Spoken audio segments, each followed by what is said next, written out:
Okay guys, ikaduha nga gabi guys, sukad nag free swim ato ang mga catfish fry. So kana guys, daghan jud kay sila guys. So mas daghan ni sila karon guys kaysa katong last breeding nato no. Daghan na gani kaayo tutong last, pero mas daghan pa gini guys, estimate na ako kay mas daghan man nga breeder akong gibutang diri guys, kay syempre mag-explore gid ta. So ulit na ako, mas daghan nga breeder akong gibutang diri compare kung last time. So mas daghan-daghan jud ni karon nga batch guys. Ug ikatulo na ni nga adlaw guys no, sukad nag free swim sila, mong pakauno na nato sila guys ang atuang mga catfish fry. So tara guys, pakaon nato sila. So ingani lang akong tirada guys, basta magpakaon kog mga fry. Karon ipakita na ko sa inyo guys ang hito nato na perting dagana. So kana guys, tara magpakaon ta uban ni ko ninyo. So ingon ani lang guys, sabwag lang ta na ana na sila makaon na kay gagmay pa kayo atong fry. So egg yolk day guys, ako ang unang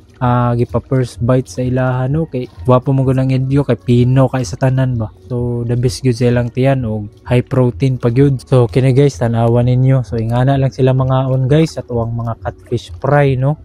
Mo gining nindot na ipakaon kay para makaon nila gyud ba, kay pino kayo og dili pud kayo bugat sa ilahang tiyan. So mao gining pinaka safe guys. Og syempre guys, kung mapakaon mo egg yolk, kailangan monitor gyud mo sa tubig kay ang egg yolk mo good guys.